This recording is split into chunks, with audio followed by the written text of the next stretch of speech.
Cheers and welcome to the Vacay Podcast. I'm Ryan Allford, your co-host, with my good friend, co-partner, co-founder, co-amigo, Chris Hansen. What's up, brother? Cheers, bro. How you doing? I'm good. How can we vary the intro here on the Vacay Podcast? Greetings. I'm trying to get away from my old intros. I love your intros. It's the energy that permeates, not the words. Yes, that's right.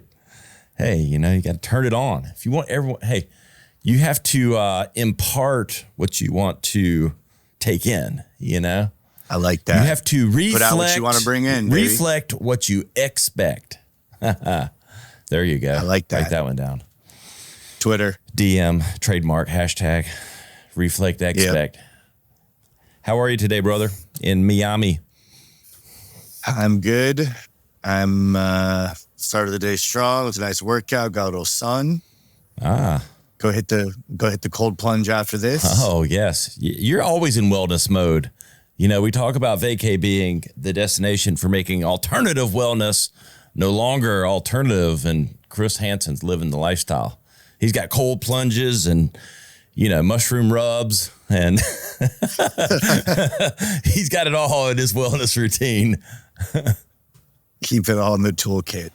I got to keep the mind healthy, the mind and body. Yes, that's right. It is. But it's interesting. Today's, to kind of warm it up for everyone, we're going to talk about a couple things. Going to dig into a little bit. Our first episode dug into the history of Chris and really why he started Vacay.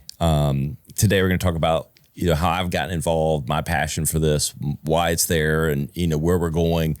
Also want to talk a little bit up from the marketing perspective of how the industry's been its own worst enemy and how we're trying to stand out by being both ultimately different in the category and defining a new path, but just talking about some of the, the dirty tactics that are kind of out there for moving some of the snake oil that's in the industry. So we'll briefly talk on that. And then we did want to mention, what we're seeing in the evolution of the event space with wellness, this transition from alcohol-based social events to wellness getaways and wellness experiences where groups kind of come together and share these experiences in much the same way that you would think about getting together and having cocktails.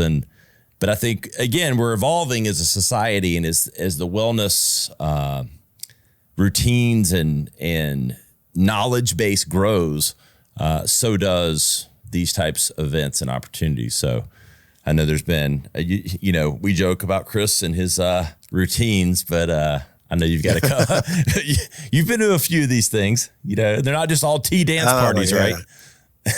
No, believe me, and it's got me out of my comfort zone. I used to be very judgy, for sure, because I was like your typical dude in the nightclub, popping bottles and doing that life. And so the idea of going to some of these other events was always like, not for me. Yeah. Like enjoy your old self. But yeah, I've evolved. And I think, like you said, society's evolving for sure. That's right. Just looking for something different. I know. I'll get there one day, I can, but I feel like it's like the train's coming for me. I don't know. Like I'm feeling like train's coming for all of us, brother. I know, but like, I don't know. I don't think I'm far from maybe being convinced of not even drinking. I don't know. I do enjoy it socially, but I think I could be, I don't know. I think I'm teetering on that experience. I think if I like set like this thing where I, didn't do it for 60 days, I might not ever go back, like I just. Yeah. I've seen that quite often. Obviously my situation was like, it needed to stop. Yeah, right. But yeah, there was, or I would not be sitting here. You wouldn't be sitting there. Now. We're glad you did, But I'm definitely noticing a lot more people, even like you had a guest on the Radcast, Kelly Siegel. Yep. I'm linked up with him this weekend down in Boca Raton, Florida. And him and I and another friend of his, and no one was drinking. And you know, they weren't drinking, and it's not because of the story like mine. They just are, they're into the gym, like they're into their health and fitness. And, you know, I think in his case, like you just said, I think he kind of gave it up 30, 60 days and realized just like, hey, I feel good. Yeah. So I'm just going to keep this rolling. Well, it fights when you're healthy and generally successful and you got things going. It can fight and be completely directionally different than, you know, everything else you have going on. And I think I'm starting to notice that more than anything. And I think that's where the slope and the thing might turn, you know, and it's all about balance, everything in moderation. But they do sort of fly in the face of one another. If you're trying to clean up the diet, trying to clean up, you know, get ahead with the exercise, like no amount of beer is helping, you know. Well, that's what's funny, my brother, is like alcohol is the last thing anyone wants to cut from their diet, right? Like nutrition wise. And we know it's probably the biggest worst thing. Oh God. I dropped 10 pounds in a day. Like if my body just knew I wasn't going to have a beer this weekend, like, yeah, which like, it's not surprising. I mean, fuck bro, these alcohol companies, and you know this, and we can get into this with your experience in the advertising world, but they have done a damn good job. Like they have great marketing and they sell an emotion and that feeling. Like I think of all the Corona ads where it's just like, I think of Corona, I think of crystal blue water on a beach and like a great atmosphere, you know? Exactly. So yep, we'll talk about that. But, you know, let's back up. You know, Chris and I met about a year ago at a conference and became fast friends. And I learned a lot about his story and what he'd been doing. And, you know, it really resonated with me. But I come up I'm a South, if you can't tell from the accent, from South Carolina, born and raised, Steve and Mary Linda, two entrepreneurs, working 5 jobs and not really making one salary.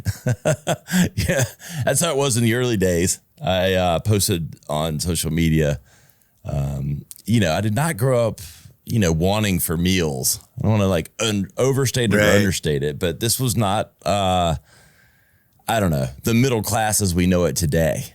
It was, we were on a slab house in Easley, South Carolina.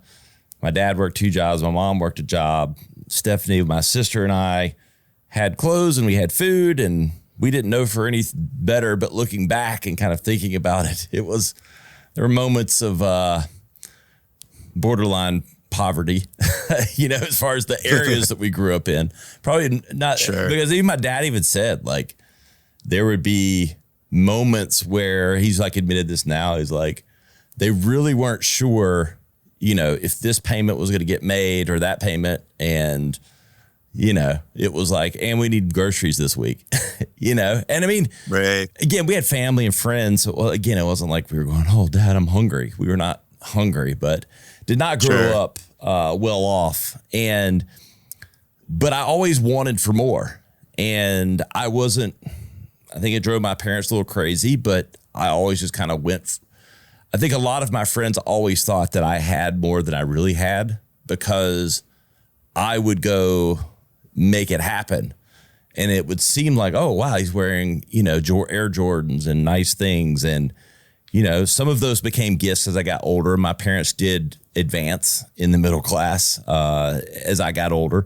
But some of those things I would just go make happen. I'd go horse trade for this or that, or sell baseball cards and, you know, turn, you know, $10 into $30 and then buying something that seemed more. And then the example I gave in the content was my parents giving me my grandmother's Oldsmobile 98 car when I was 16, 17. I think it was my 17th birthday.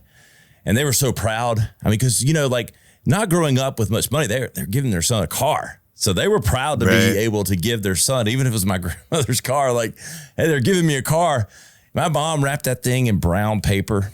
I mean, it was like, you know, like practically like newspaper, but like that brown paper you could buy in like rolls. And they wrapped that thing up. And I'm like, oh boy, I really had no idea. I wasn't expecting, you know, my parents to get me a car. We just didn't grow up expecting to get that. And I'm hoping that I'd like to see the face that I tried to put on. Cause I mean, like, I was like, it was kind of like that. I was so appreciative that like I got it. So I didn't want to be like that snobby kid because I had no right to be. We had no right in my family to be the snobby kid, get in a car. But it was like, yeah, this is awesome. My grandmother's Oldsmobile 98. And opened that thing. Anyway, 3 months later, I don't know. It was in quick order. I had that baby traded for a 78 CJ5, and the rest was history. So, again, making things happen. Yeah. I think that's ultimately that, and being kind of a marketer at heart. Went to Clemson University in South Carolina, graduated. I was one of those people that found marketing, knew I was made for it. I didn't change my major 7 times. I was a marketing major day one. And, found that groove, found my creativity and strategy and like the ability to kind of market and think about consumer behavior early.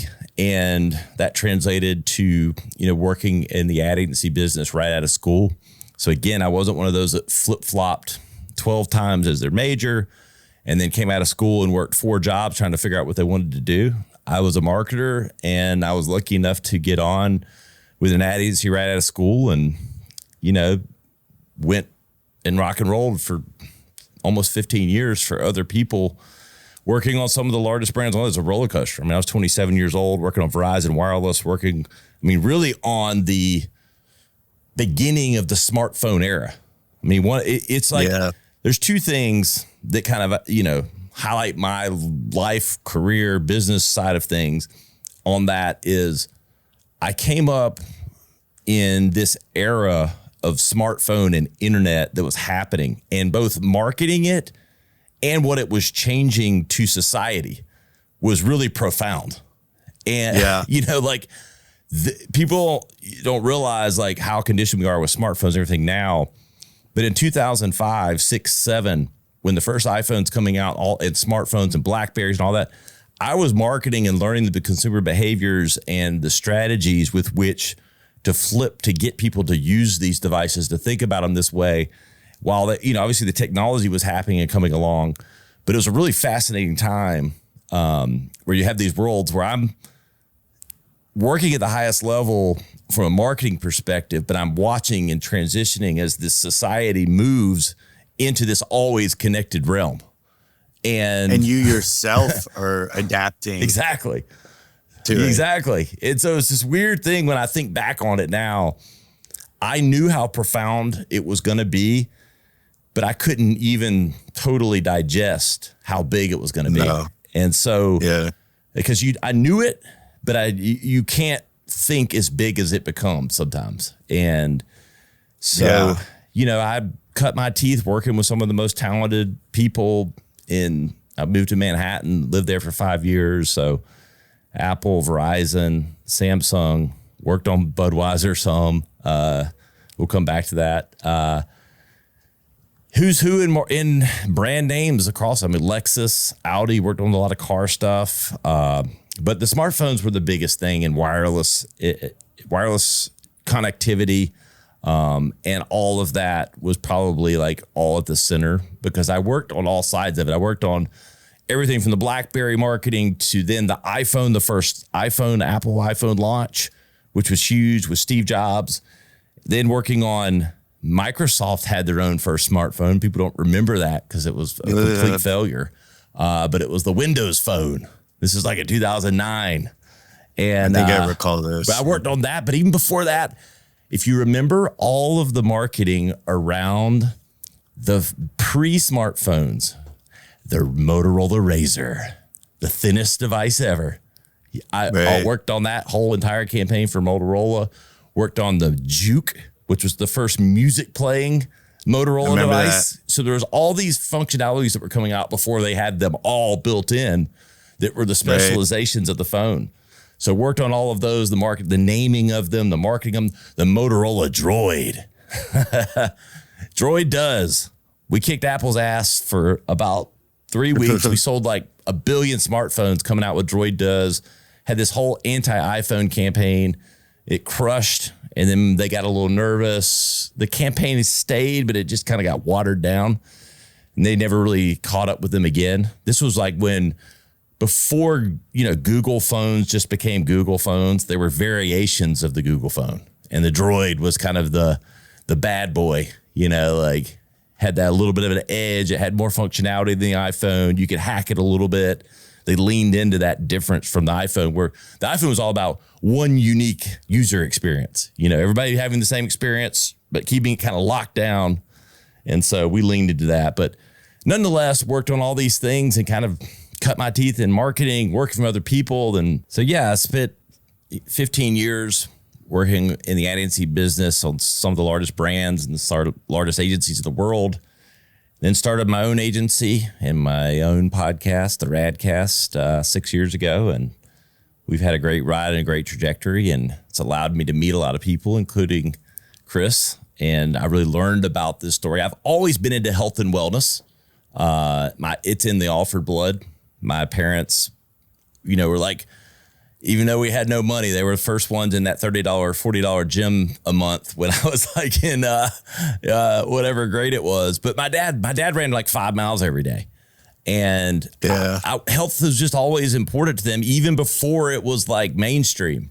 And my sister and I both kind of watched that. And I can't help but think that it had an impression on us, but I also think there's some of its nature. Like my sister and I are both the same way. We've probably in our adult lives worked out 4 to 5 days a week, every week, regardless. It's like we're wired that way. Like I may not always have the healthiest of diets, but my ass is in the gym or running or doing something 4 to 6 days a week, depending on what's going on. And my sister's the same way. And so that's always been ingrained in us. And I think the education of wellness that's come along, I've been fascinated with the biohacking, being an executive and being involved in these things. I've always was, when nootropics came out, I was like the first one, like ordering it from Australia or wherever it was, that you weren't quite sure about it. And I think I was always like research chemicals. You're like not sure if it's legal or not. It did come back to help me with some Bitcoin that I had stored in a wallet that I didn't know that I had bought for like $200 of Bitcoin. Anyway, that's a good story too. But anyway, always into health, wellness, fitness, the alternative. Like, I'm curious. I think most entrepreneurs are very curious. So I'm a curious person. I'm always like, okay, I could get better by doing that. I can do this. And, when I heard Chris's story, I think I got behind it because I was always kind of prone to want to work and be involved in wellness in some way and it be one of kind of the core businesses. And so hearing Chris's story and firmly believing that we have had the wool pulled over our eyes with prescription drugs and the way with which medicine's taught in some ways. And I'm not smart enough to know every in and out of the structure of teaching, but I am smart enough in my marketing background and knowing some of the tricks of the trade and the manipulation that sort of happens and seeing firsthand, because I grew up in South Carolina and had a grandmother that used natural herbs and did things like some of this just didn't connect with, what truly makes us well. What substances. And I think we've seen this trial and tribulation of natural things kind of get put, in this closet that's perceived to be taboo, while we have all these epidemics going on and all these prescription drugs things. And, I haven't been immune to some of that with family, with friends, myself at times. And so it just meant a lot hearing Chris's story and knowing that we could spread this message. And so we just figured out the details and the rest is history. But I think the key there is I'll say this, the path to Chris and I making fortunes are a lot cleaner and easier than this one. This is not a path this is a passion, that will make money one day, but it's led by passion as much as anything, for wanting to build something together, wanting to see the impact that plant-based solutions and alternative wellness can have on people and seeing firsthand on things like sleep it's just something really cool. Like everything I've done in my career, it's great. Okay. I can have, you got the bullet points on the resume and you're like, oh, like it gets me in a lot of rooms and like all that's great. But nothing feels as good as someone DMing me and going, I took those vacay sleep gummies and I had the best night of sleep last night, and feeling like, now that's cool. Knowing how much impact that has on someone and feeling that firsthand and wanting to continue to bring solutions that may not be mainstream, but can have a drastic impact on people. And so at its core, it's passion and belief in both Chris and what we're doing to bring this message to the masses. Boom. Couldn't agree with you more. Yeah. So it's definitely, and I think you and I both being marketing guys, two things. One, when you said the wool being pulled over our eyes, I think you and I are so used to looking at like the game of it all, the game of the marketing, where it's like, that's what I noticed too, is like, I know what's going on. Like I recognize this shit. Like this isn't, it's being sold to me in a way. But yeah, man, I think, I think it's awesome that we aligned. And even myself, like what you said, I don't think I was ever as heavy into wellness as I was now. Definitely not in my old partying days, but now I'm just like, it just seems like this shouldn't even be something you're into or not into. You should just like do it. You got to take care of ourselves, right? Like, it's like that's what's so funny of it all. Like we don't just walk around as, beings that just happen. Like, you have to you have to contribute to your own health. Right. Invest in your health. Like you got to kind of give a shit a little bit. And I heard like some people like, oh, I'm really into longevity. Like I want to live a long life. And I'm kind of now I'm like, duh. Like who doesn't? Yeah. Like that shouldn't be something like that's a hobby or interest for certain people. Like everyone should give a shit about longevity and quality of life and whatnot. But it's a whole reprogram, I think, of everything we've been taught to believe or what's possible even. So yeah. And yeah, because going down that road, like when you think about like our parents and our parents before that, they didn't think about these things. They just were so wired to the American dream is to work and have the opportunity to work and to provide for your family. And you come home and you have some amount of leisure and you do your 1 or 2 weeks of vacation a year, but you do your tasks. And, if God blesses you to live to 100, he blesses you to live to 100. If he lives, but I'm eating, what I'm going to eat and, whatever ends up on the table.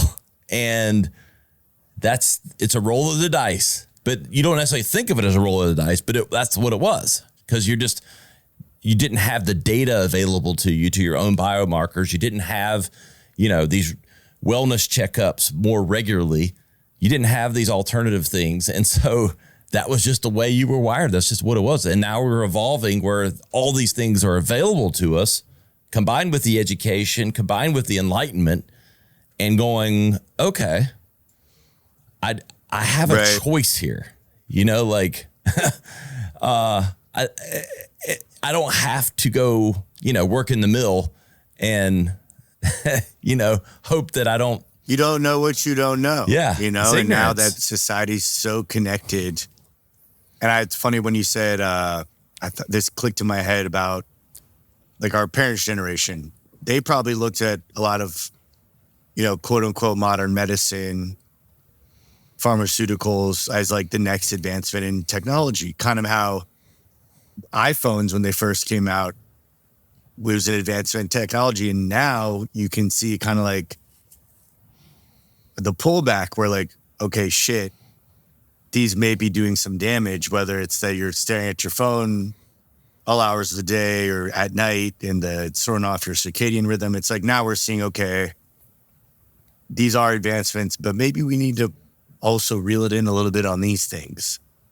All these, it's like 2 steps forward, 1 step back, where I mean, I guess everything is always going to be like that.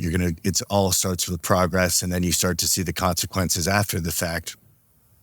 But I sat on focus groups where we were trying our hardest to get non-business people to use smartphones. And, like folks, like, how do we get these people to use it?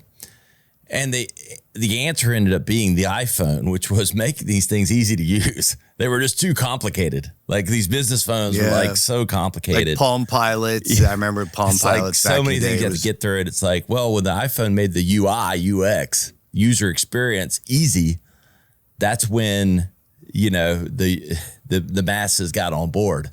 They didn't need to be convinced that they wanted the conveniences, which is what a lot of the executives thought. It was, no, you got to make it easy. You got to make it repetitive, and you got to make it reliable. And that's that's what the iPhone did. Everybody thinks that Steve Jobs sold magic. No, he didn't sell magic. He's actually sold a very practical way with which to use high functioning computers in your hand. And it was UI UX. It wasn't the magic of the ads. It was the magic of the ads explaining how easy it is to use it. And I think it was consumer behavior, but at the end of the day, it just took it getting in more and more hands and having an experience that lived up to the promise. Because a lot of the smartphones before that didn't live up to it. But nonetheless, the evolution, and then it became how you got them to use it more, which is back like the algorithms of how you get people to use it more, how they hold it longer. But now we've tipped, like you said, with people looking at them too long and our own health and wellness being driven negatively from the amount of time spent on the devices. We've been hijacked.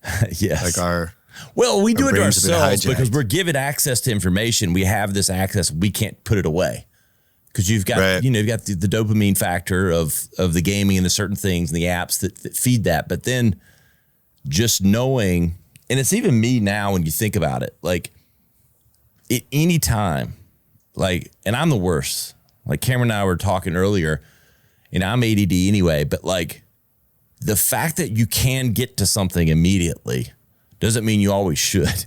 Like, facts. Oh, wait, we're talking, but we have it in our pocket because we can Google anything really quick, or we can get to any app or get to any functionality. And I think that's what it kind of does because we're kind of like, oh, I can get to it now. It's here right now, I did that this morning where I was trying to do my hour on airplane mode and kind of just do my journaling, whatever.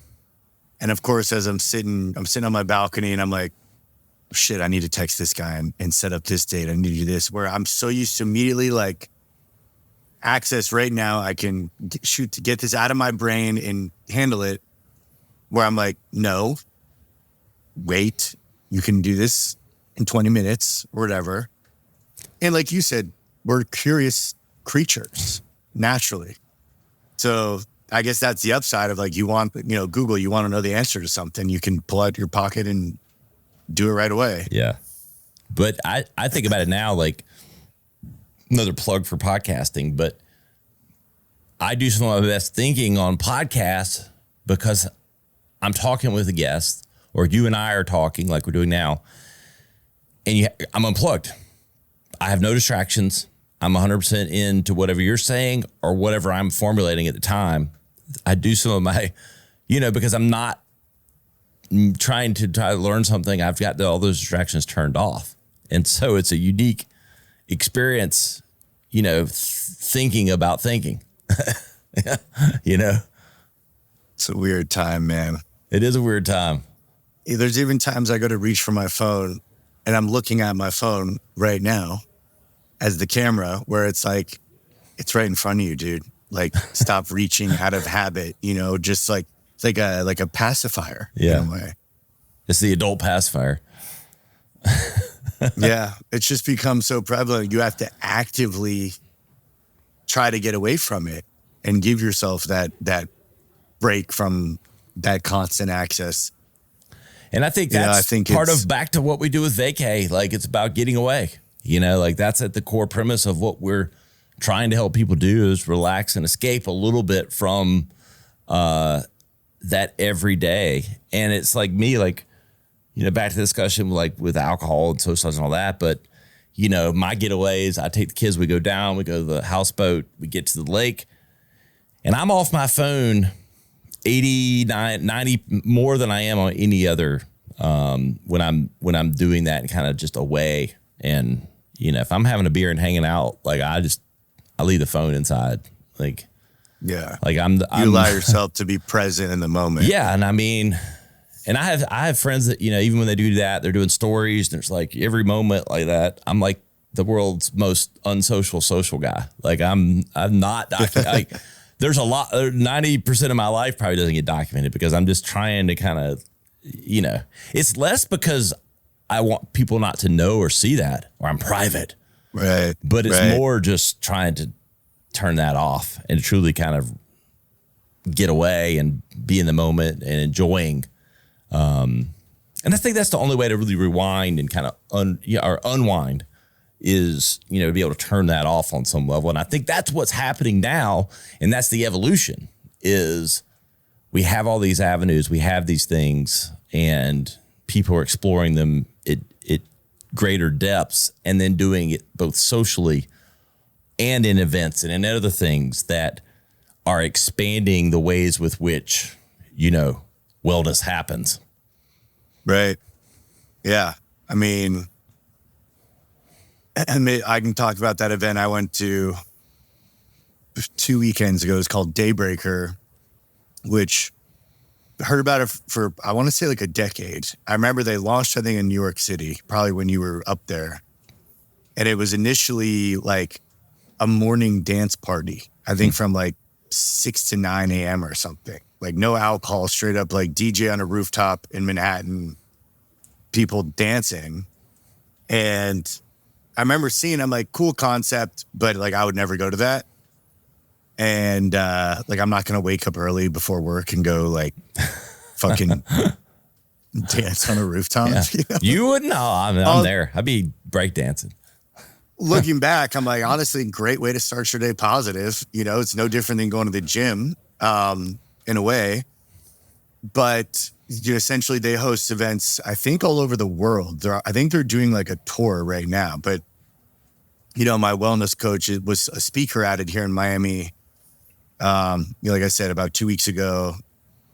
And it was from 6 to 10, but the first 2 hours was either you could do yoga or a breathwork class. And this is like, dude, you have 200 people in a room like doing yoga. You know, it's a big event. There was a lot of people. So me and a buddy of mine popped over there. I've done yoga before, heard of breath work a lot, really the last 2 years. So him and I were like, hey, let's check that out, you know? And I was always kind of like, even that to me was a little bit of a taboo thing 2 years ago, 3 years ago. Even 6 months ago, this yoga studio I would go to in Tampa had breathwork classes. And I'd hear people talking about it like, oh, it was so intense and people were crying. Like people were having like emotional, I don't know what you call it, processing, you know, just being moved by it, whether it was happy or sad or whatever. And then I heard people talking about borderline like hallucinating. And I was like, all right, this sounds a little gnarly for me. Too much oxygen in the brain. Yeah. But it, you know, but I'm like, you know what? Lean in, try something different. What's the worst that can happen? What, you get winded, maybe? You know? Do your breath work wrong. You're like, yeah, exactly. But great experience, you know, and this is a buddy of mine too that, you know, he was a big baseball player, like college athlete, not a hippy dippy type guy either. So I think, you know, we kind of leaned on each other like, all right, dude, let's roll up our yoga mats. Let's go check this shit out. We're going to bro our way through this. Yeah, exactly. It's like, bro. Will you fist bump me at least we're halfway through? So I feel like I'm not. Literally. Yeah. And of course, it was predominantly women. I mean, the whole event was definitely more women. And I think that's common. You go to any yoga studio, you're going to see a lot more women than men typically. But that's perfect for you. Yeah, I don't mind it, which is crazy because if you look at, as far as from a health perspective in athletics and fitness, like the top athletes in the world are doing yoga, you know? Yeah. Your NFL guys are going in at 285, you know, doing fucking downward dog. Yeah. It's for their flexibility and shit. Yeah. So, but anyways, really great experience. You know, that was cool. Definitely recommend it. You know, they had some ladies doing sound bowls and everything, but definitely for me, like I enjoyed it. It was relaxing. It was a little bit out of body even with this breath work where you're doing this deep breathing, but something I was like, all right, cool. I'll definitely go do this again. Now my eyes are open to this. I'm curious. So you do that for about 2 hours. And the last 2 hours is a straight up freaking like rave party, you know, like DJ, live music, everyone's dancing, going wild. No alcohol. They're serving kombucha drinks and they had like fresh fruit. I was like, do you think people were like secretly like, you know, taking ecstasy in the bathroom? Probably. Yeah. Okay. Yeah. I mean, there's definitely some. I mean, obviously you can have a lot of fun and alcohol's not necessary, but sure. It does seem like there'd be something that kind of like, I don't know, remove inhibition. There's a lot of these people I've met in this wellness space that they don't drink, but they're open to mind expanding substances, right? Like the psychedelics, mushrooms, like MDMA, mushrooms, MDMA. Yeah. You know, which, you know, MDMA just got approved for PTSD treatment. So there's something to be said for that. I didn't notice there was no like weird looking stuff like that where people, you know, like some secret potions like tea glasses. They're like, whoa, you sure you want that? Yeah. Yeah. But overall, you know, and even for me, like going and dancing sober is still like a challenge per se. Just kind of like not giving a shit. Yeah. Where it's like, it was a good experience though, because like everyone there is there they want to be there for the same reason. It's not like you're at the middle school dance and it's all awkward. You know what I mean? It's like people that have a good time. And obviously I've gotten a lot more comfortable with myself. I've always liked dancing. You know, it was never something I needed to drink to do. It's just kind of one of those things, just fuck it. Right. Get loose. And then even that, you get a little bit of dopamine rush just from like the physicality of it. But I am noticing whether it's stuff like that or these retreats people are going to, and don't even need to have substances involved with some of these things, but I think people are just trying to like get back to the root of themselves, you know? Like we can party all day, but Monday comes, how do you feel Monday to Thursday? Are you full? Do you feel positive? Are you feeling good with yourself?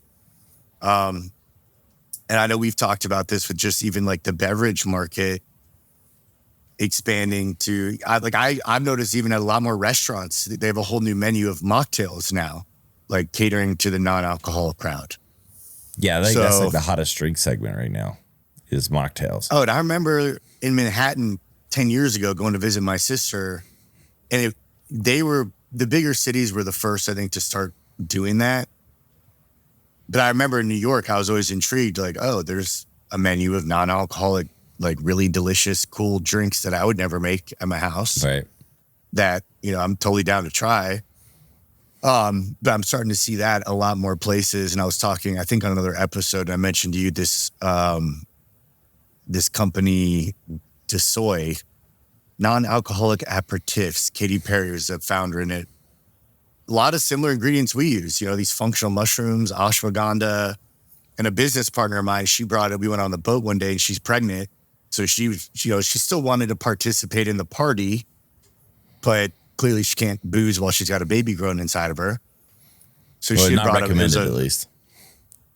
Yeah, she's not recommended it. I don't think that's not even an old one. That's common knowledge. Yeah, that's just don't booze if you're pregnant. Yes, please do not. Sponsored by Vacay. Do not booze while pregnant. Yeah, and some of this comes down to, I think, back to marketing. Is there's drinks that have been around, they just weren't marketed in a way that were appealing to people. Yeah, where, you know, this bottle looks like a bottle of Dom Perignon champagne, tastes delicious. You feel something. You know, I felt relaxed and kind of definitely more chatty, whether that's, I don't know if that's the functional mushrooms. I don't know if that's the freaking ashwagandha they're putting in it or whatever, but these people are onto it where they're like, all right, there is a demand for non-alcoholic drinks, but people still, and we talk about this, people still want to feel something. Yeah. So, you know, I can go drink Shirley Temples all day while you're drinking Cosmos, but like, yeah, it's not doing much for those. That sugar high is not quite what it used to. You know, Right, exactly. I gave my kids exactly. mocktails all weekend. It's called Gatorade and Prime. Like a little mix of both. yeah. Like, here's your mocktail, son. If you market it as a mocktail, it's now a cool drink, you know, no matter what it is. That's just cherry Kool-Aid and grape Welch's Kool-Aid, son. Okay. It's a mocktail. That sounds delicious to me. But no, people do want to feel something. And I think that's where, you know, some of these natural products that don't have the hangover effect of 3, 4, 5 glasses of wine or 6 beers or whatever, where you can mellow out a bit without giving up your next day or having to drink 10 of them or 5 of them and drink, you know, 800. I mean, that's the only thing about the mocktails. Most of them, you know, are fruit-based. There's sugar. I mean, I know there's some diet ones and stuff, but like a lot of those mocktails, 200, 300, 400 calories. So it's like pounding those. Yeah. So I'd rather sip on, you know, tequila soda, like a CBD, keep those calories low. CBD soda or something, you know, that's low dose, low calories, but I could drink one or sip on one over an hour or something and, you know, mellow out, but not necessarily have to drink 6 of them to get there. Yeah, absolutely. I think that's going to continue. I mean, I think you're already seeing that. I mean, there's going to be an even greater push into these supplements that are mixed with either the packets or everything. I mean, you know, and that's not a new thing. Everybody listening, like, yeah, we know they're out there, but it's going to be, I think you talked about like that personalized medicine, you know, like the personalized drinks, like the packets. Like I could see a world where, you know, you go in and like the flavor, like depending on the supplement, like a supplement bar. And I mean, and it sort of exists now with like, they do it a little bit at like Smoothie King, but I think you're going to see, you know, bars and restaurants maybe even that have like these ingredients and you get your own, you know, blend right there. Yeah. I mean, so long we've had like alcohol, no alcohol, no in between where it's like, all right, you can have the alcohol drink, you can have the mushroom functional energy type drink, whatever kind of vibe you're going for. That would be the brand extension for us. The vacay bar, you know, just all plant-based drinks and alternative aperitifs. Yeah. There's another guy I want to get on. I'm friends with him on Instagram. He's got a company called Fit Soda, and they're all over Amazon, and it's like a wellness soda, you know, it's just amino acids and stuff like that. I've tried it. He sent me a box of it. Solid, delicious. It's good. I don't know, but even those, I don't know if you can go drink 6 of those. You might be freaking amped up, you know. On BCAAs and else. B12 and stuff. Yeah, exactly. You can't like overdo it. I think you have to like watch your mixes. Well, I even ate some caffeine gummies earlier that we got at the conference. I don't know if you saw those guys. I still got those. I got those in my bag. How were they? Did you feel them? Yeah. I think it gave me a little kick. I mean, I took half the serving size. Yeah. So, you know, I was the little tester because I actually went to make a coffee before we went live and I was at a Keurig pod. So I was like, well, a little caffeine in me. Let me try one of these gummies. Little energy bears. Yeah. Whatever they're called. Maybe we need to jump into that. I know. Hey, I've been telling you we got to have an energy product. That's coming. We need some pep in the step, you know?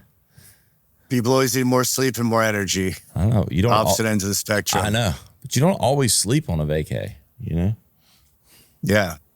No, that's true. Sometimes you need that energy to get to the next event. I think that's all for today, brother. I hope we appreciate everybody out there. We wanted to give you a little background on where I come from and how I got involved, and then the evolution of the industry where we see some things going with both the events and the supplements, and really looking forward to some of the guests that we have lined up. I think you're going to like those. It's getting hot and heavy here, both outside and inside. It's like 97 here. Yeah, baby. I don't know what it is here, but it's really hot. Yeah. It's just hot and sweaty. Exactly. We appreciate everyone. Over cold and you can find us at takeavacay.com. You find all of our wellness products, our gear, rocking the t-shirt today. Got all kinds of stuff there. And you can reach out to us on Instagram. You can find Ryan Allford or Chris Hansen. Looking us up there, you'll see the blue check marks. We had them before you could buy them. And go to thevacaypodcast.com. All of our past episodes, the video links to some of our YouTube stuff. And we really appreciate all the support up until now. That's all I got, Chris. Perfect. Enjoy the rest of your day, brother. All right, man. Thanks, everyone. We'll see you next time on the Vacay Podcast.